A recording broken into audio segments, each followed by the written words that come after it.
Yes, I am aware of that when he was just like, "Hey, how do you like the no tax on tips that I did actually?" Yeah. So the first thing I want to bring up with this is it's crazy to me that so many media outlets, including the one that I picked here, are covering this as though he just ordered DoorDash and this is the lady that showed up and he just like, oh well, the press are here. You want to talk to the press a little bit? Like, no, it was staged 100%. There is no, like, the White House does not order DoorDash. That is not a thing that happens. Now, So, usually, like, usually when you're ordering something, you have somebody from, like, you have White House staff go pick it up. I mean, there's also the fact that this lady has been interviewed on Fox News before for being just an everyday working American who supports some policy of Trump's. Oh, of course. Okay, So, cool. like, it's like, yeah, it's been confirmed that she really is a DoorDash driver, but like, that doesn't actually stop this from having been staged. New hat. Oop. Flower genitals. Well, no, the flowers are the genitals. Plant genitals. That we are. So the main reason I picked this article rather than another one is because for some reason they decided to go with this as the cover image, and I love it. Mm-hmm. Because, yeah, JD Vance kills everything he touches. I have no idea why it's relevant to this. He's not in the story, but I'll take it. But I also wanted to, like, did you saw the clip of him being like, oh, what do you think of men being in women's sports? And she was just like, I don't fucking care. I'm just here about the no tax on tips thing. You saw that, right? I saw people posting about it, but I didn't click it. Obviously, I've exaggerated a little bit. She didn't say, I don't fucking care about that. It was very PC, but it was very much like yeah, I have no opinion on that matter. That's not what I'm here for, sort of thing. Like that's the vibe that it had. Mm-hmm. But Hello. thank you for resubscribing, Eddie. And yeah, but so she doesn't care about the trans healthcare thing. So to me, that says like even when you're getting your stooges on there, that's not an issue that people need to focus on. Like unless you're gonna like actually be supportive, then maybe focus on that a little. But as far as like the general base is concerned, nobody fucking cares. So But you're told you should care. You're told it's important. You're told that you should care about it more than anything in the world. So mild spoilers for my big ass video that I really have to get done at some point soon. I interviewed a person in Australia, and she was up until she was, I think it was around 30. She was playing in, I don't recall whether it was professional or just like the level below professional. I don't know. I'm not a sports guy, so I have to rewatch the interview to get the details. But playing sports at a very high level, and she was very, very like top tier, playing the hardest position, and was better at it than anybody else in the league. Mm-hmm. And then she transitioned, and now she can only play in like just whatever, like your suburban mom league. Like, this is something that I do to hang out with the friends while the kids are gone or whatever. Like, she can no longer play at the same level as she was at before. So it turns out when you take performance inhibiting drugs, it inhibits your performance. Yep. Weird that. But like that's the thing, is that like she was mentioning that like in the leagues that I'm playing in that are not even close to professional, it's just a bunch of people there for fun. Nobody fucking cares. And like even in the professional ones, nobody fucking cares, because I think it's been like 2 weeks, but I forget when she came out. I'm not going to get too much into it, but yeah, we're mired in details again. That's what I do. Autism strikes again. What I do. Point is, it's a non-issue. And when it is an issue, it's actually like the reverse of the type of issue that people think it is. It's not that men are transitioning into women to dominate women's sports. It's that when you transition into, like, when you are a woman, you're taking the performance inhibiting drugs that actually make it harder for you to do anything in that sport.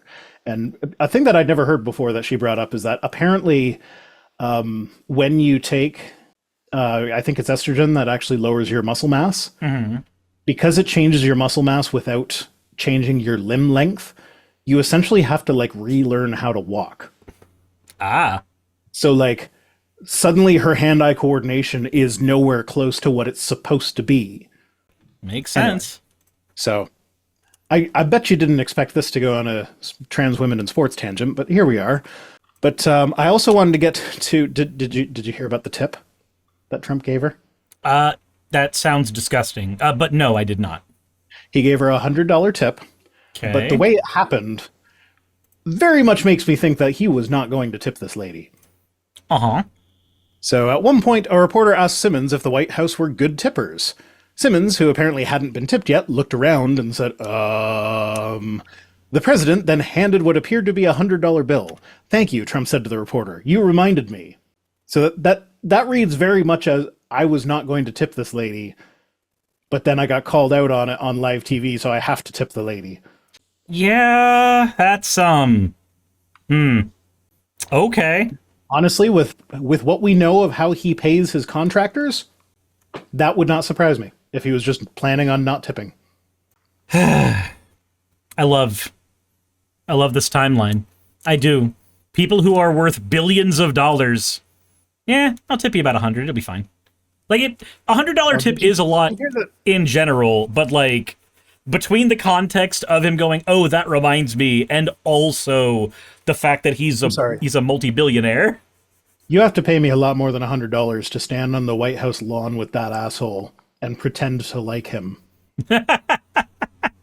True. So, yeah, she got ripped off. Did you hear her explanation for why she supports tax on tips? Oh? It's helping her afford her cancer treatments for her husband. Why should you have to afford cancer treatments for a husband? Why do we live in a world where that's not just covered what? As a Canadian, I'm like, I don't want to have to be driving people's food to their house for them in order to afford to pay for healthcare for one of my loved ones. I can just take them to the hospital. Yeah. I have the good fortune of having a job where I could probably work from a hospital room for a good chunk of the week. So if I had to stay there with them, or, well, I mean, I could. Well, I mean, I have kids, so no, I couldn't, but... Anyway. Why the fuck is she still a Republican? Because they keep paying her to go on Fox News and be a Republican. Who knows if she actually is one? Like, with how much cynical grifting goes on in the Republican space, would not surprise me in the slightest if she just is okay compromising her moral system to take the pay cut or take the money from them. Especially, like, her husband needs cancer treatments. They're probably paying her a couple $1,000s. Like, she's getting paid more than just that $100 tip from Trump. But, like, if you got your husband's cancer treatment to pay for, and you live in a shitty American system, like, yeah, I'll pretend to be a Republican if that means someone that I love won't necessarily die. Yeah, I can't really fault her for that. Assuming the story's true, because it could also just be made up. Could be, but like, again, it's like whenever you, also, Tal, thank you for the $50 tip. God damn it, that reminds me. Fucking Liz, I owe you an uwu because of the thing from earlier. And Ravi, yes, I also owe you an uwu. Uwu, and another fucking uwu. There, that's all the shit I owed you. Oh, goddamn Piper! I know I don't have the soundboard anymore, but I still want those. There, I have no interest on those. I'm not interested in any of those, Gideon. But I still want those.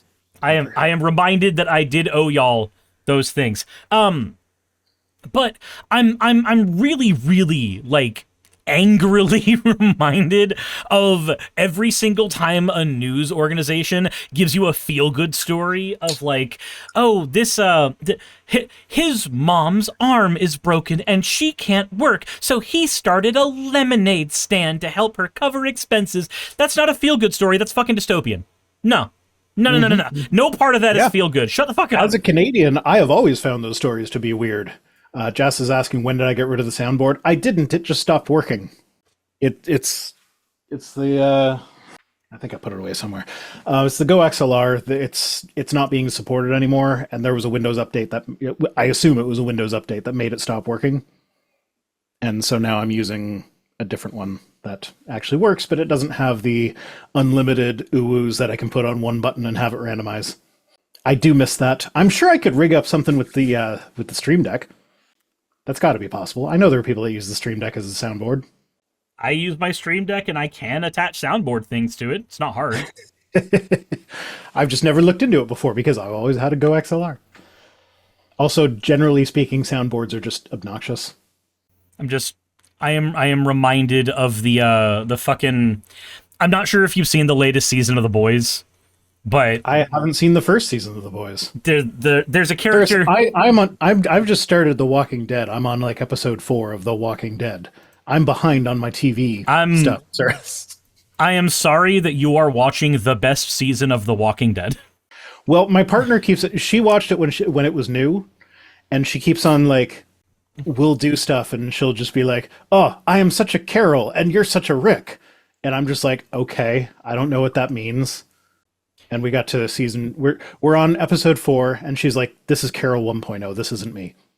So yeah, Carol goes through a lot of development over there. Like she's very no spoilers. I'm not gonna spoil anything. I'm just saying, like, in where you are right now, she's very like deer in the headlights fawn as a character. So yeah, she becomes more. We'll just say that. I like Carol. Well, I know my partner, so if she's describing herself as a Carol, then yes, she has to become more, because my partner's a lot. I mean that in a good way. She has had people say that about her in a bad way for her whole life, and I don't know why anyone would do that, because she's great. She is a lot, which means Mr. Malik, I don't endorse this, Carol. My problem with The Walking Dead, as much as I do like it, is I read the comics, and you can tell when production problems happened on the show, because if an arc that existed for like 3 pages in the comics becomes a season, you know that something bad went on, and then you Google it and you go, oh, right, something bad did happen behind the scenes here. And you can always tell when an executive decision was made on that show for like somebody's contract or what have you, because it's a bunch of things in there do like feed into the story, but so rarely are any of the things necessary for the story that happen that are like major diversions from the comic. And every single time, like there's a character who I will not say the name of because it's a spoiler, who dies way earlier in the series than he does in the comics, and it's because he got poached by Mad Men. Like he needed to go do a different thing, so they took every single aspect of his character, glued it onto somebody else, and then gave that character his death later on. Like every single time, it's always some weird backrooms decision, and it's so easy to tell. Well, I also know that, I forgot that IMDb can be spoilery for shows like this. It's like, in the first episode, I'm like looking people up, and it's like, oh, that's Michael Rooker, and it says he's in 15 episodes or whatever, and then they chain him to the roof and run away, and I'm like, well, I know he survives because that's only 2 episodes. So yeah, it's kind of annoying when IMDb spoils stuff for you. It's also like that happens a lot when like there's a twist, like some character is playing someone else as well, like, oh, I didn't know that was the bad guy. That sort of thing, and you look them up on IMDb, and it's like their character name / the bad guy's name. It's like, oh, you just ruined the ending for me, IMDb. Thanks for that. To be fair, most movies that try that, it's kind of obvious going in anyway. Like Big Hero 6, great movie. You can see the twist villain coming a mile away.